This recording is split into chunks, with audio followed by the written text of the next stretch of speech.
Welcome back to day 3. I'm in my shed again. It's kind of sprinkling outside. Yesterday, I came in and checked on the clay, on the plaster, the newspaper, the wedging board, and the bisque bowl, and it was actually starting to get too dry, so I went ahead and covered it with plastic. So if any of these are too dry, I'll just plop them back into that bucket of water and mix it up later. So I've got, sorry for the weird lighting, there's actually no electricity in this shed yet. So I've got this window. Alright, so the newspaper, let me try that one first because that one's the most easy to come by. And you can see it did absorb quite a bit of moisture out of the clay. And if some of the newspaper gets stuck in the clay, that's not a problem anyway. And this, once I wedge this up, oh, look at that. That is perfect. This clay is very sticky. Even when it's not as wet, it's still pretty sticky. So remember, this is called hand wedging, where I just break it apart, make 2 layers, break that apart, make 4 layers, break it apart, make 8 layers, until if you do that enough times, you won't have any, what's the opposite of uniformity? You won't have any irregularities. I don't know. You get the idea. All right, so that is usable clay now from the newspaper. Now on the plaster, which is a little bit off screen, the plaster absorbed a lot more water, and it's actually pretty hard now. I'm not sure if I'll even be able to, yeah, this is crumbly at this stage. So this, unfortunately, this is going back into the bucket.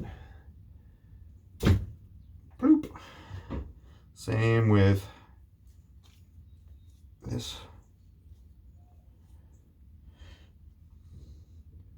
plaster. All 4 of these plaster slabs just dried it a bit too much. I could use this, just not leave it as long. I'm amazed at how quickly it dried on these. Of course, these plaster slabs are very, very old and haven't been used in a decade or so. So they're very absorbent. If I use them again, it might actually be better the second time. Now this one, strangely enough, is not as dry. And that was the thickest plaster slab, so I would not have guessed that. All right, so this is useful. This is just a little bit firmer than the clay from the newspaper and a little bit less sticky too. Very good. Okay, now the bisque bowl. Oh wow, this is the driest one of all. It is, okay. Yeah, this is going straight to the bucket. So in this experiment, using the bisque bowl to dry out the clay did not work, but I think it would work if I just needed it, like if I needed some clay just later on in the day rather than leaving it in there overnight. Leaving it overnight, it just dried it to crumbles. That's not what I wanted. And then last, the wedging board here, which is it's drywall, a couple layers of drywall nailed to a board, a wood board, just so that the drywall doesn't crack, and then plaster over it, and not plaster, canvas covering it, just so that any chips of drywall wouldn't get into the clay, just to protect it. And this is, I think this is wetter than the newspaper. I think the newspaper did a better job of drying the clay out than this did. Very surprising. So this is a bigger piece, so instead of hand wedging it, I'm going to ram's head wedge it. So this is a different type of wedging. You've probably seen me do this before, where you push it, then fold it back over on itself, and push it, fold it back. And you can do much bigger pieces of clay this way than you can just hand wedging it. And the reason it's called ram's head wedging is because I guess that looks like the head of a ram. There's its head and its little horns. I don't know. And I'm gonna wedge all 3 of these lumps of clay together into one mega lump, just so it'll all be uniform. And once again, you're folding the clay and then squishing it, and then folding the clay and then squishing it. So this is the same kind of thing as breaking it apart and slapping it together. Just does it with a lot more clay at once. Slightly less efficiently, I think. And every once in a while, I just turn the whole lump and do it again the other direction. And get clay on my watch band, but that's all right.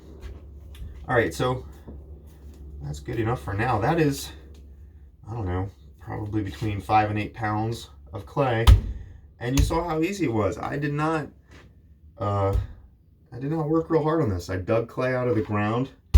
This clay was run through a colander. I didn't show you guys that step because I forgot. My bad. But even without running it through the colander, that didn't really get a whole lot out. I think that I could have skipped that step entirely. So left it in water overnight, took out lumps, put it on these to dry out overnight, and immediately usable clay. So tomorrow, the girls and I are gonna make some stuff, and my hands are all covered in clay, but that doesn't mean that I get out of my obligation of the last step. Let me cover this up first.